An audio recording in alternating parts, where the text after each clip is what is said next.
Welcome to Sober Talk. I'm Dennis and I have lived experience of alcohol.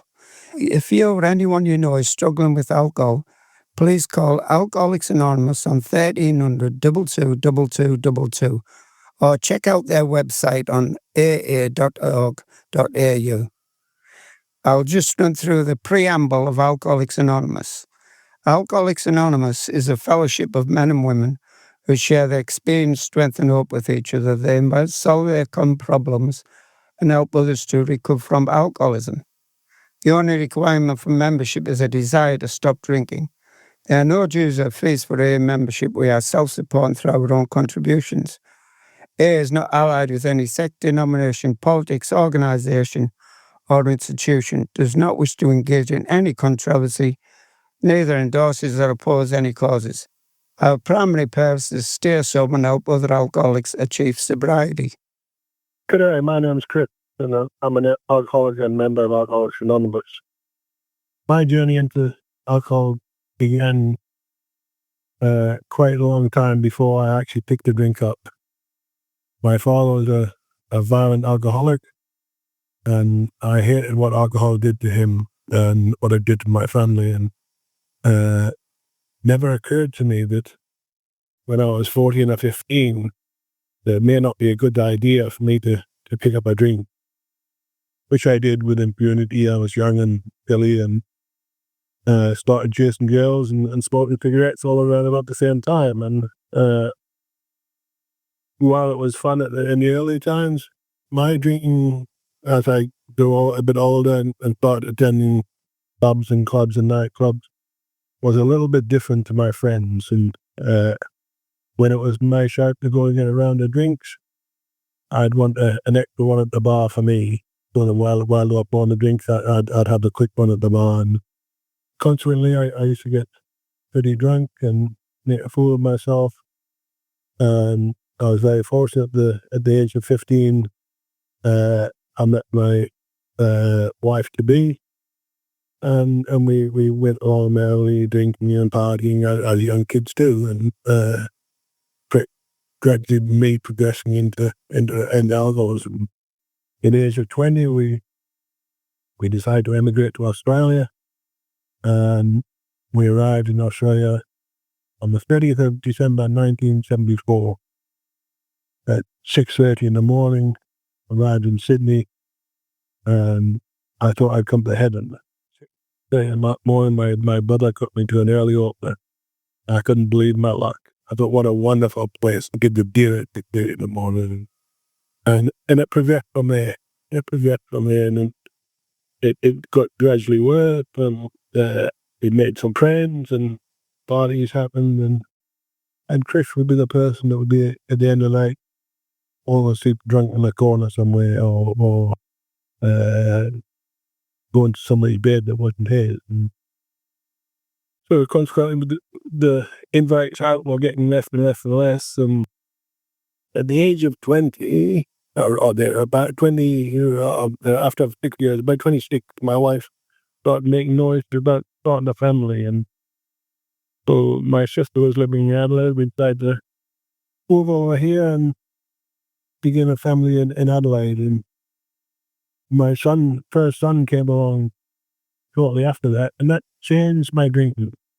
I went from having two incomes coming into the house where I could spend anything I wanted on alcohol to having to buy the cheaper stuff so I could have enough. And I went through all the things with the cheaper stuff you do, home brews and all sorts of things, crazy things. And it was getting progressively worse and worse and worse. I did try to slow down occasionally. My wife quite often recommended I slow down, that we couldn't afford the way I was thinking. And my solution was to buy a spare cask of wine and put that in the bedroom, and top the one up in the fridge out the one in the bedroom, where I thought she would never know what I was doing. I used to get confused where I'd mix my kinds of wine instead of buying the same one. And we have all sorts of arguments about my drinking, the money I was spending. It's a progressive illness, and it was progressing surely in me. And I went down this road, and my wife, we had another child. My wife became the mum to 3 kids because I was the biggest kid. And she looked at me very well for many years in ignorance of this disease that I had. I didn't know it was a disease. I wanted to stop drinking. I tried many times to stop, but I just couldn't. I tried to stop thinking and smoking at the same time, and I used one or the other as an excuse to start them both. I'd have a cigarette, so I might as well have a drink. I'd have a drink, so I might as well have a cigarette. And I had no idea how to stop. And the last 2 years, my drinking was absolute hell. I was made unemployed. I was retrenched legitimately. Although I was thinking more and more and drinking at work. That I don't think the job would have lasted a lot longer, but I was retrenched. And I was drinking from the moment my eyes opened to the moment I crashed out, whatever time it was later on in the day. And I was meant to do the house husband bit during that time and look after the chores, and that became a system of rewards. I'd do a bit of vacuuming, that's worth a drink. A load of washing, that's worth another drink. The ladies must have lunch at night 12 and watch the midday movie. I'll do that too. My lunch was a couple more drinks. And sometimes I'd go and get the kids from school. Sometimes I'd be asleep on the couch. It depends on how bad I got. And during that time, I found my best alcoholic friend, vodka. I had heard you couldn't smell it, you couldn't taste it, nobody would know I was drinking. Didn't matter that I was bouncing off the wall trying to tell my wife I hadn't had a drink that day. That my mind thought, she can't smell it, she can't drink it, taste it, she won't know I've been drinking. And again, we got into many arguments, and I couldn't get myself well enough to go back to work, and she used to go out and earn the money for my alcohol, and I would lie and cheat and steal to get the money, and yet she would have given it to me if I asked. But I couldn't even do that. I couldn't be honest about it. I just had to lie about it, and that continued for many years, and until at the end of my drinking, suicide was the best option I could come up with. I thought back then, I thought it was a honorable thing for me to do. I thought, like, get myself out of the picture, I'd be out of the pain I was in, and my wife and children can get on with their lives and have a decent life. Today I say that different. I sort of say that it was all about me. It was about me getting out of the pain I was in with things, stuff my wife and kids. I was depriving her of a husband, not a very good one, and my kids, the father, also not a very good one. But I was so very, but it didn't happen. A night I determined I was going to do it. I had a rope in one hand, a bottle of vodka in the other, and I was off out the front door to find a tree suitable for tying her up to. And if you'd asked me all those years ago why the telephone jumped in my hand that night, I would have told you I don't know. I have no idea. But today, I believe my higher power put that phone in my hand that he'd beat. And I had called Alcoholics Anonymous. And the member called me back shortly afterwards and asked me to go out to a meeting the following year with them out to Wells. And I went out there being terrified and scared of what I would find. And I found happy, sober people laughing and enjoying themselves. And that blew me away. I didn't think you could enjoy yourself without having a few drinks. And I still wasn't quite finished the journey with alcohol. And I don't know if I am yet, but I had one more drink that time. It was all nice for me to go to the Power Recovery meeting at Soldier on a Saturday evening. And my wife was away that weekend. And I had this crazy plan going through my head for a couple of weeks. Then she goes away. I'll have a bit of a dinner this weekend, then I'll stop coming on Monday. And I thought this Saturday morning I'd still have a couple of drinks and I'd be all right to go at the meeting. For most alcoholics, a couple of drinks once we start the couch talk. But when the guy come to pick me up, I was pretty well plastered, and he still took me to the meeting, and my crazy head was staying habit. I thought I'd get thrown out of the meeting. It was a long walk back from Seoul. I had no money to cab say anything I had, and it didn't happen. The men will put their hands out and they welcomed me. They told me to keep coming back, and it would get better. And slowly but surely had. I haven't had a drink since that night. And it's been quite a few years. And I've had an amazing life. But my wife joined our sister fellowship, Al-Anon, a few weeks after I joined, and that's been a true blessing because we had two people in fellowships in our family that understood the disease of alcoholism. And I say that it recognizes the disease, not a person being a bad person because they can't think. It's a recognized illness, and I had the illness, and I found a solution. It was coming to Alcoholics Anonymous and doing the 12-step program, and life doesn't stop because I got sober. Life still happens, but I have to find a way of coping with what life gives to me without the need to pick up the drink. And shortly after I joined my wife joined Al-Anon. My youngest son, he joined the children's version of Al-Anon, Aladdin.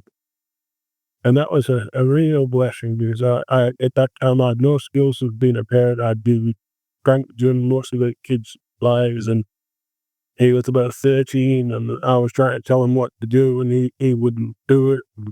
We had lots of arguments. But he joined Aladdin, and the only Aladdin we could get to was Ickley. Was about a 45-minute drive away, and he'd go to those meetings quite often, as far away in the car as we possibly could. But coming home, we could talk. And I got to know my son during that time, and he got to know his father. And today we have a wonderful relationship. And I've been sober for quite some time. And after a few years, he found he needed this fellowship to be sharp. And that's the reason I started with my father drinking. I believe that it's also hereditary. It runs right in my family.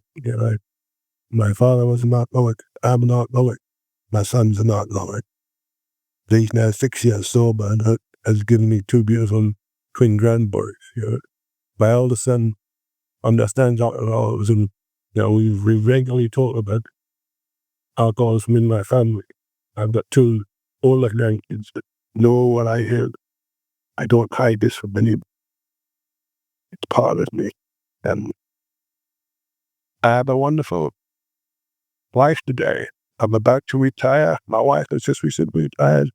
We're going to do a bit of traveling, and life's good. As I said, life's not always good, but this program gives me a way of coping, a way of finding solutions for any problems that come up in my life. There's always somebody in my fellowship who's been there and done that before me that I can go and ask a bit about how to deal with the problem. People get born, people get married, people pass away. That's part of life. But I don't need to take a drink for the day. Anything that I take a drink for, it's just another excuse. There's no reason today for me to take a drink. But if I continue doing what was suggested when I first came to the meetings, come to meetings, practice the 12 steps in my life on a daily basis, and don't take a drink, there's no need to have another drink. I'm eternally grateful for what this fellowship gave me, and I hope to keep coming for many, many more years, one day at a time. And that the key to this whole tour is we can only live one day at a time. Currently, as a member of this fellowship, I've done quite a bit of service for the fellowship, and service is a big part of our fellowship. The threefold disease, a threefold triangle: service, recovery, and unity. And as I said, service has been a big part of my life. I started off service early in the piece, and it led me to websites for conventions, websites for fellowship, and it's kept me involved in the fellowship. To the point where currently I'm employed as administrator of a wonderful fellowship here in Dublin, and I work in the office, and I take the calls from a lot of the newcomers asking for help, and it's a real blessing to be able to pass this message on to somebody and hope they get to a meeting. And we have lots of good events organized by our fellowship. We have a saying, we're not a glum lot, and we certainly are.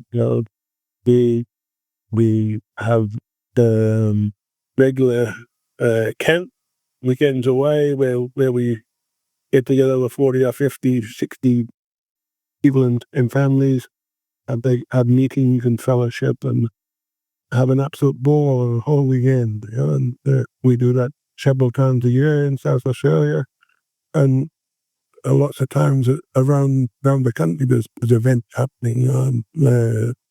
Now a regular event where people drive all the way up to Darwin, stopping on weekends for a weekend camp, and we also have regular conventions, which are bigger events. We have once a year in each state, and next year we're going to hold one here in Adelaide in the Hilton Hotel, and they're a 5-day get together of AAs from all around the country, Al-Anons and Alateens all around the country and all around the world sometimes, and they're incredible to see 1,000 alcoholics in one room, all sober, all saying the Serenity Prayer is an amazing sight. And at these events, we're not a glum lot. We quite often have a dinner dance at these events, and every band we've ever had at one of these dinner dances that I have attended, it's back to come back and play for us again, because as soon as they get up and strum one chord on the guitar, the dance floor is full. We no longer have to wait till we've had 6 beers before we dance. We want to enjoy ourselves all night long, not just wait until we're ready for it. And there's also worldwide conventions that people attend. The very big fellowship about it. We've got about 2 million people worldwide, and we have the big book where we get our name is called Alcoholics Anonymous. That's been converted to 150 different languages so far, in areas, most countries around the world, which is a blessing. I've been to several countries overseas that I've been to do AA meetings at, and that's a wonderful feeling that my fellowship is with me wherever I am. Even although not very popular these days due to the virus thing, we even had AA meetings on most cruise ships when the cruises are cruising. There'll be a spot held specifically for members together and have an AA meeting on a cruise ship. We do all sorts of things. When you started first, come to Alcoholics, and how did you find the meetings? Were you able to get there yourself, or is people willing to pick you up and take you there, or what was the story there? For the first couple of months, a member picked me up and took me to all the meetings, which I consider it a blessing, because I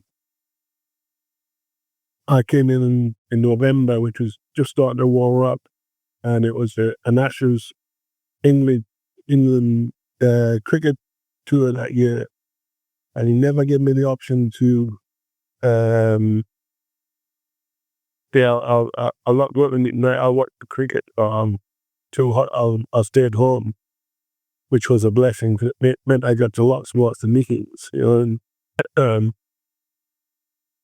after a while, I started making my own way to meetings, and I could pick people up. And a good friend of mine came in a little while after me, and we went all around Adelaide, touring all the different meetings. Which there's a thing in the fellowship, those that get around stay around, and we went touring all over the place. We think nothing of driving down to take the harbour for a meeting at the night time and then coming home after the meeting. It was amazing. We met lots of members of the fellowship, all suffering the same disease, all trying to get well with them, and it's just one alcoholic help another. That's how this program works. And we meet in small or large venues. All we need is 2 alcoholics to hold a meeting. And you have something like 110 meetings in South Australia every week when we're out of COVID. And currently, about 55 of those are back up and running. Some are still running online meetings. All the updated meetings can be found on our website, aa-sa.org. If you have a problem with alcohol, give us a call. You've got nothing to lose and everything to gain. It's a wonderful, wonderful fellowship, a wonderful way of life being sober. The love I get off my grandkids make it all worthwhile. I never want to drink again. To say the love that they show me is amazing. I'm loved by all the people in the fellowship. It's a very different sort of organization. It's run by the members. So I work in our office. I'm not the boss. The bosses are the people who go to the meeting. We have a very well-run organization that's controlled by the membership, not by the ones that are doing the work for it.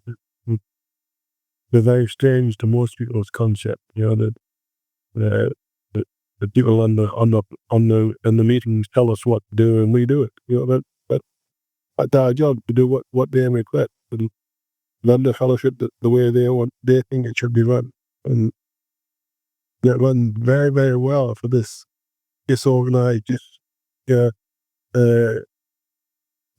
system. But it runs very well. It runs very well. We have an annual conference where we decide which way we're headed for the whole of Australia, and I think it runs very well. We try and assist government agencies, doctors and counsellors, and more and more of those are putting trying towards us. They can be help this client and other client with a drinking problem, and we willingly try. We will try and help anybody who has a desire to drink. But then they grateful. Thank you. My name's Chris, and I'm about to help. We have local meetings for the full week in the local area. Monday is Gala meeting at 8 o'clock. Tuesday is Elizabeth East at 8 o'clock. Wednesday is Elizabeth East at 8 o'clock. Thursday is Two Wells at 8 o'clock. And Friday is Salisbury at 8 o'clock. There's a meeting at Deveron Park at 12 o'clock. And on Sunday there's a meeting in Salisbury at 7 o'clock. And many other meetings in the area. For details of your local meetings, please phone 1300 22 22 22. And once again, if anyone you know is struggling with alcohol issues, please call Alcoholics Anonymous on 1300 22 22 22 or check out their website on aa.org.au.